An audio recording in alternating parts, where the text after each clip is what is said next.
1 घंटा बचा था। शहर की बड़ी इमारतों के बीच एक पुरानी लाइब्रेरी की दूसरी मंजिल पर कोई बहुत ठंडी हवा चल रही थी। दीवारों पर धूल जमी थी, लेकिन किताबों के पीछे कुछ लोग खड़े थे। वे सब 16 साल से ऊपर थे, एक अपराधी गिरोह जिनकी पहचान मास्क में छुपी हुई थी। नेहा इस गिरोह की नेता, शार्प और साफ दिमाग वाली थी। उसके साथ थे विशाल, जिसकी आदतें कुछ संदेहजनक थीं, और अनिरुद्ध, जो हर चीज का हिसाब किताब रखता था। उनकी आंखों में बेचैनी थी। आज रात हिट की रात थी। उनका निशाना पुरानी लाइब्रेरी के तहखाने में छुपा नाइट स्टोन, एक बेशकीमती नीलम जो कई दशकों से रहस्यमयी ढंग से गायब था, और अब उसकी वापसी की खबरें थीं। बिल्डिंग में दाखिल होना मुश्किल नहीं था। लाइब्रेरी बंद हो चुकी थी, बस कुछ सफाई कर्मी थे जो आते जाते दिख गए थे। विशाल ने अपने पुराने नक्शे से जल्दी से तहखाने का रास्ता चुन लिया। नेहा ने फिर भी एक बार मोबाइल में सीसीटीवी फीड चेक की। सब क्लियर था। सीढ़ियों से उतरते हुए अनिरुद्ध को अचानक अजीब शोर सुनाई दिया। एक दरवाजे के पीछे हल्की सरसराहट। कोई तो है। वह फुसफुसाया। तीनों ने अपने मास्क को और कस लिया और धीरे धीरे दरवाजा खोला। वहां एक जवान आदमी, शायद लाइब्रेरी का केयरटेकर, किताबों को ठीक कर रहा था। हम लाइब्रेरी का निरीक्षण कर रहे हैं। नेहा ने सख्ती से कहा। लड़का रुका, सिर झुकाया और बिना सवाल किए निकल गया।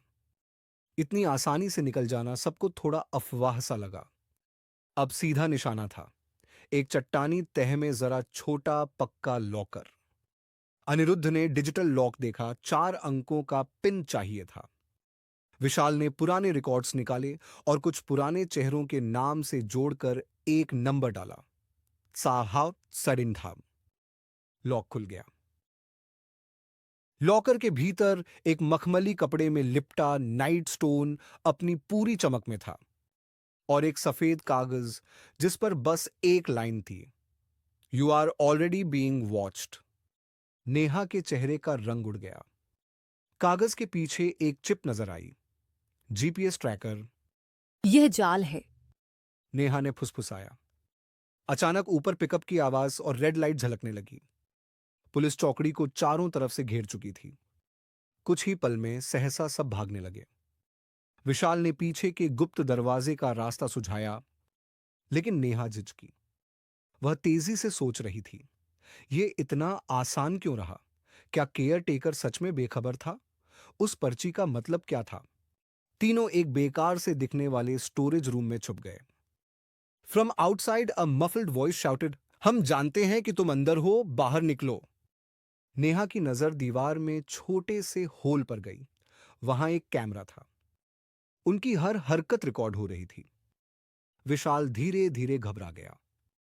हमसे बड़ी कोई चाल खेली गई है। पुलिस दरवाजे को तोड़ चुकी थी। नेहा ने घड़ी देखी, 12 बजकर 2 मिनट।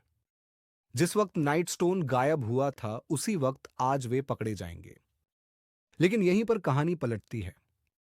जैसे ही पुलिस अंदर आई, नेहा ने चुपचाप एक रिकॉर्डर चालू कर दिया, जिसमें उनकी पूरी बातचीत रिकॉर्ड थी कि कैसे उन्हें लाइब्रेरी के अधिकारी ने खुद बुलाया था, यह कहकर कि वो नाइट स्टोन की सुरक्षा के लिए उसकी टेस्टिंग करना चाहता है। सबूत अभी तक पुलिस ने नहीं देखा था। हमारे पास प्रूफ है। नेहा बोली, रिकॉर्डर आगे बढ़ाते हुए। पुलिस कैप्टन ने टेप सुना और चेहरे पर हल्की मुस्कान आई।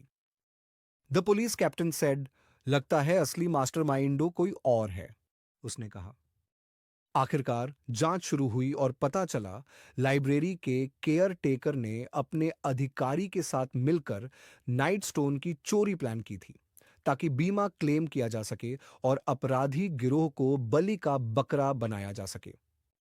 नेहा, विशाल और अनिरुद्ध को निर्दोष साबित कर दिया गया। नाइट स्टोन लाइब्रेरी को लौटा, लेकिन उसकी कहानी हमेशा के लिए रहस्यमयी बन गई। क्योंकि जब क्राइम मिस्ट्री की बात हो, तो कभी कभी असली अपराधी वह होता है जिस पर कोई शक भी नहीं करता।